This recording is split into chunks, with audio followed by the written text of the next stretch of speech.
Alright guys, welcome back to Frugal Homestead. So today I just want to talk about an issue that I think we have to be careful about as being homesteaders or just people that kind of want to go live our life the way we want to live them. Sometimes we can miss the big train that goes by. If you've seen the thumbnail for this, you understand that we essentially had a $20,000 road put into our house, and it was done by as simple as somebody knocking on my door. I swear at that moment I didn't want to answer that door. I didn't know who it was. I didn't want to deal with anybody that day, but I'm awful glad I did. So I'm gonna walk up here on the hill, which is right adjacent to our property, show you the layout and explain how a simple answer of the door got us a free $20,000 road from our local electric company.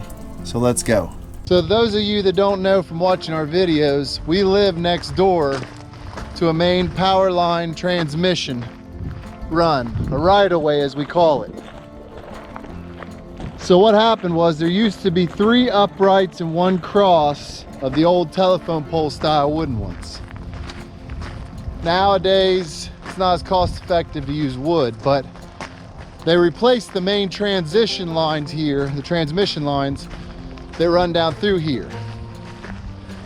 So basically, those giant poles got replaced. Now, we turn and look this way, that's my dad's property. We turn and look this way,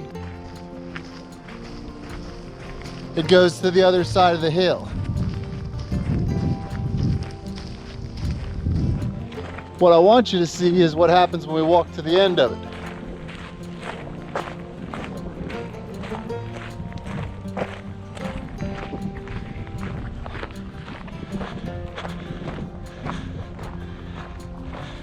Right there is a sheer drop. It goes whoosh. So there is no way they could build something to get across this to go do the rest of the power lines. And you can see they go on for a long ways. Those giant poles have to be taken up on huge semis. And you can see where they put the road in and where it turns. This, guys, is our property. Okay, so let's talk about how this all came about. A little over a year ago. Was it over a year ago? It's been about a year and a half. Almost a year and a half. Okay, no, it ain't been 2 years. So basically about a year and a half, let's say. I was at my house one day, it was a rainy day, and I saw equipment running up this little road here, this little platform up here by the power towers. Now, they had already come through and clear cut the right-of-ways. They do it about every 4 or 5 years. So we're used to that. It usually means it's gonna be a good gun season for us, for deer. But what's weird is one of the guys pulled into my driveway, and I'm like, why are the tree cutters pulling in my driveway? Well, it turns out they weren't tree cutters. It was the manager for American Electric Power construction unit that was coming through here. And he had a contractor with him. And they were talking about what they'd be doing, and they were having issues on trying to get over to the next property.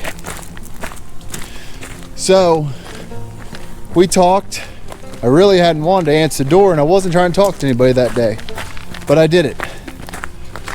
And we came to an agreement that if they put a road in and left the road in, that I would allow them to use our logging road, which was already in and pretty much established, but was nothing but mud. It literally was a mud road. Almost impossible to walk down because it was so steep. They had to put take a truck down there, but it was very narrow, and it had definitely had to be 4-wheel drive. And it had to be drier. You weren't getting out. And walking in deer season, you could probably sink up to midway up a boot. So that should give you an idea what kind of condition the road was in.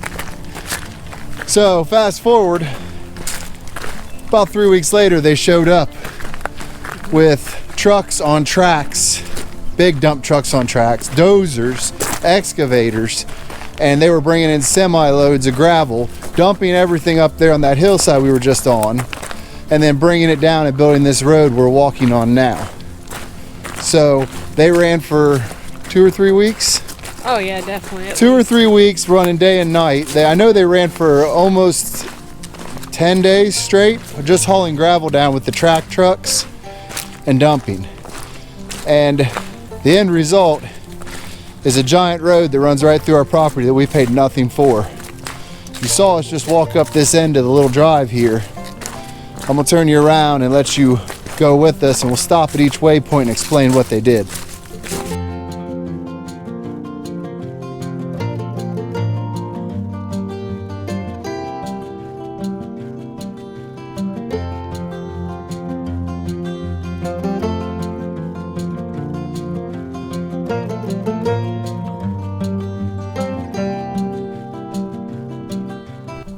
All right, so this is the first leg where it turned. Now, we just came from back here behind me. That way goes back to the corner of our property. And here, the logging road turned and went down the hill. All right, so we'll go down to the bottom and we'll show you the challenges they had to get across and back up the hill. But just on the way down here, if you watch the video, they dug cleanouts out on the side. They put in a bunch of green drainage, the pipe wrapped with the green film, green material. They put cross cuts. As you can see, there's one right here. And that's just to stop the water flow from washing the road. But as we go down this hill and as we get ready to go look across, semis drove on this road, guys, with extra long trailers with those giant steel beams to hold up, steel poles to hold up the towers. So they actually brought bulldozers down here, hooked bulldozers onto the front of the semi trucks and pulled the semi trucks all the way up that other hill. So let's continue to the bottom and we'll look at the challenges they had down there.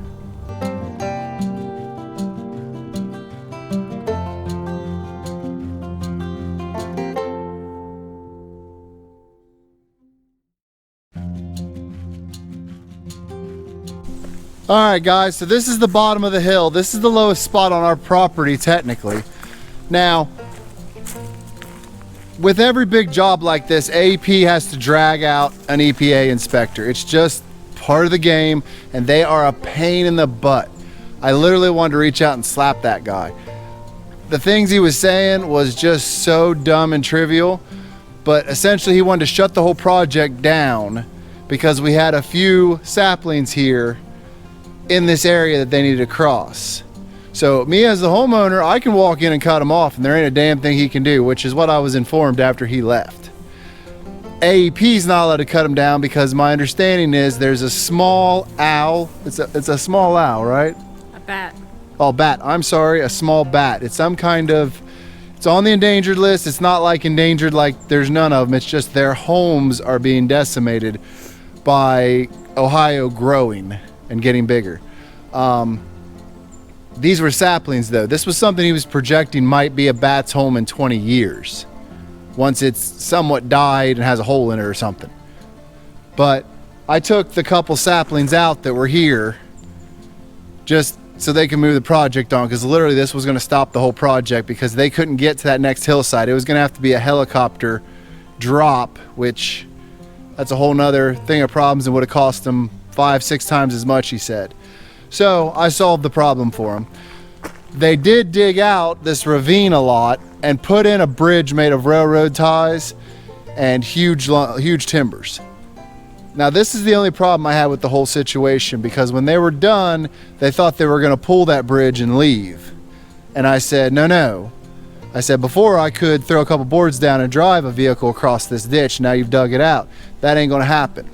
So after I made a phone call to the project manager, they came out here and made the deal that they would leave this culvert pipe, this metal galvanized culvert pipe here, out here on the ground. They can't put it in the hole because if somebody drove over it later and it failed, something would happen, whatever. They also left me a big pile of gravel. You can see the remnants back there and a little bit right here. My neighbor came with his tractor and put it in the hole and did the best he could to fill in around it. But as you can see, with no retaining walls on each side, it was just going to wash. So we've been hauling home brick and a bunch of other free resources. We're going to fill that in an upcoming video. But you can kind of get the point. Without this, we would no longer be able to cross our property over here, which we have like 3 to 5 acres on this side that we need to be able to get to, possibly more. So let's continue on up the hill.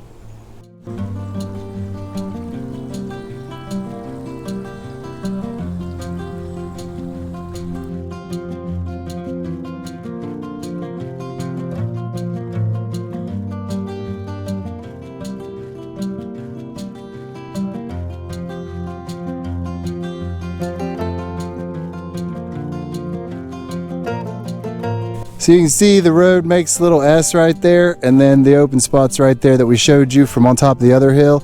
This is about the line on our property.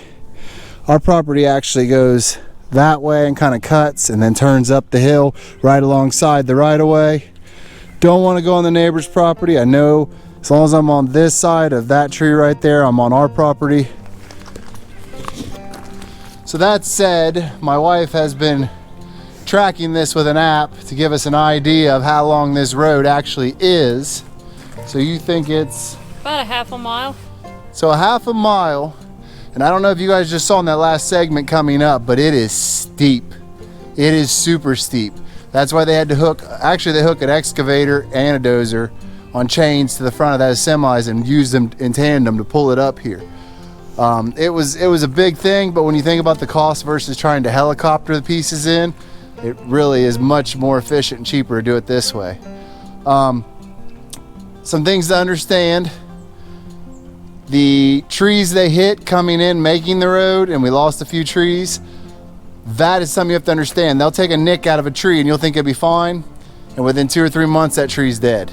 It just is what it is. It's the acceptance you have to have since you're getting this road put in. Another thing to understand is we had a deal with them that the lane they came in, our private lane we live back, was also going to be taken care of, maintained, and that is about a half mile too, correct? Mm-hmm. So they actually maintained, they dug out all along the side, they brought in an actual roller and rolled it after they put a bunch of gravel down and a bunch of fill dust and then more rock, and then they rolled it. Widened it in 2 or 3 spots so cars can now pass that they couldn't before. Yeah, made us 3 or 4 different spots along it where you can pull off to pass instead of having to pull in somebody's driveway. I mean, they put some money in here, guys. They really did. Now, I will say that there's other places they're getting paid to let them on their land. I'm not trying to be like that. I mean, I got a $20,000 road. Now, mind you, that's the cost of the drainage, the cross pipes, a couple places they've had to put fabric, and then this stone. That's what the contractor's estimate was $20,000 to put our road in, our part of it. That's not counting the dozer work, the manpower, the prevailing wage. I mean, there's a lot of money here. You want to know why your electric bills are high? This is what they do with the money. I mean, those poles, I know those are not cheap either. But we saved them a lot of money too. Yeah, we really did help them save a ton of money. It was the best way for everyone. And it worked out well, but it all would have been for naught had I not answered the door. Guys, I'm telling you, I am, what do they call it, introvert? It's not that I don't like people, I just don't want to deal with people. I want to do my thing, I want to live my life, I want to live in a way that I can interact with people I want to, when I want to. We all have to go to work, we all have to make money, we all have to do it, but outside of that, I don't want to deal with people that I don't want to. But sometimes as simple as answering the door can pay out huge dividends, because we were planning on putting cabins back here, maybe one for us and one for the kids someday. We don't have to pay for the road now, all we gotta do is maintain it. Do you know how much of a savings that is? I mean, $20,000 just for stone. That's not even mentioned equipment, manpower, time. I mean, it's amazing to me that just answering that door that day handed me $20,000 worth of product, basically. Not to mention all the labor. I mean, we're looking at 50 grand all in all, I bet you, because them guys were getting paid a bunch of money. And I have no idea how many truckloads of gravel came back here. Semi loads. Days on days on days. And they ran day and night, morning and night, morning to night. I mean, they had lights on their stuff running sometimes into the night. And they were like, well, we're already behind schedule. We got to run Monday, Tuesday, all the way Saturday, Sunday, every day. Them boys went home, I think, one day out of every 14 to Kentucky, the contractors. So that should tell you how hard they were running. And I would tell all of you, even if you think it sucks, answer your door, talk to people. If you see somebody out by your property, don't always run up and be like, hey, dickhead, what are you doing? It may be the tax man. You may have to just smile and walk away. It may be somebody that's trying to figure out how to get around your property, and they'll pay to put a road in your property for you. So I would just suggest that we all take a deep breath and say, okay, I can deal with another person for another 5 seconds to hear what they have to say, because it can pay off in a big way. And I really hope you guys enjoyed this video. I'm not here to brag.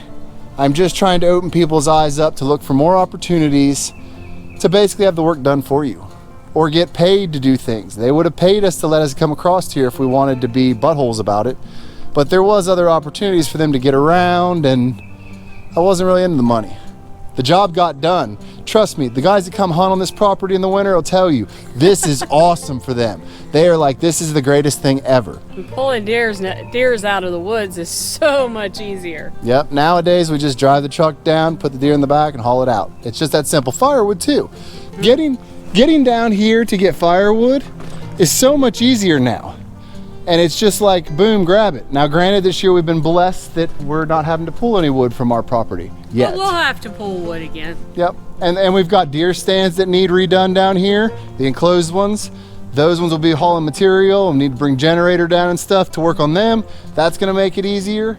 There's so many things that works out so nice with this road now. And it's also much easier to hike it year-round. Those of you who don't know, we have a backpacking channel. This is one of the places we train, is on our own property to keep in shape when the weather's too bad to go do trips. So tons of benefits. Answer your door, talk to people. Don't be afraid to approach somebody that might be standing at the edge of your property looking at it, because you never know what they're going to offer you or want to talk to you about. It may be beneficial to you.